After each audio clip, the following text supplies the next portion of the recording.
right, basses, if you chose Jingle Bells for your concert piece, this is a little bit of a what to watch out for kind of video. So you are going to be on the D string and the G string in this one. You don't have to shift though, which is nice. It's all going to be in first position.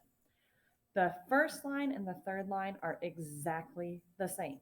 So the only really big tricks to watch out for are this F sharp, A, D. You have to go from 4 on the D to 1 on the G to open D. Now, watch how I pick up my first finger and send it over first. I would practice those 3 notes a lot. You can practice them different ways. You can try long, short, long, or you can reverse it. Short, long, and then put it all together. So now I'm going to play the first line 2 different ways. When we did this in 5th grade for our December concert, we were playing together, all 100 of us. So we had to play it the way that we saw it. This year, you're playing by yourself. So if you would like to play it the way that you sing it, that is fine. So way number 1 is going to be the way you see it. Way number 2 will be the way you sing it.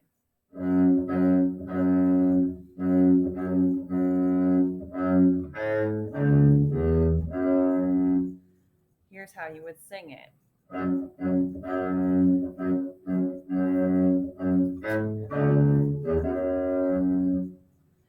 Like I said, the first line and the third line are exactly the same.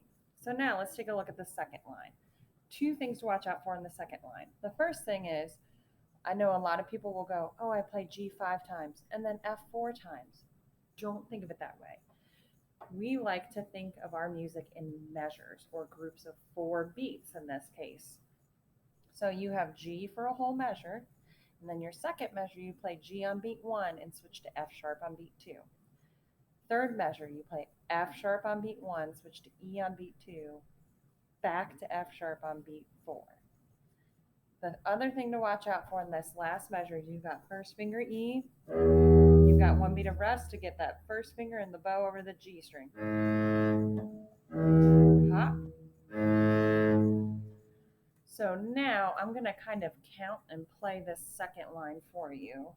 1, 2, 3, 4. 1, 2, 3, 4. 1, 2, 3, 4. 1. Hop. Same thing with the second line. You can play it the way that you would sing it also.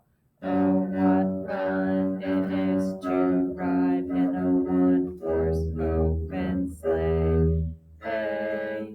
Sometimes singing it can tell you when you need to change. If your voice goes down, you need to lift fingers. If your voice goes up, you need to add fingers or change strings. So watch out for that second line. It's a little bit tricky. The fourth line starts out the same way as the second line. A whole measure of G's, and then in the second measure, you've got G on beat 1, fourth finger F sharp on beat 2.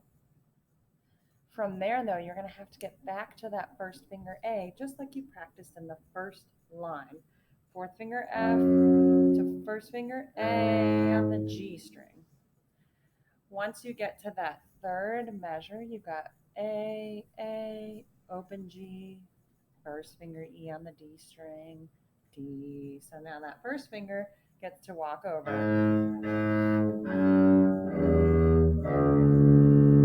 So now I'm going to play the last line the same way I did the other ones. The first way is the way you see it.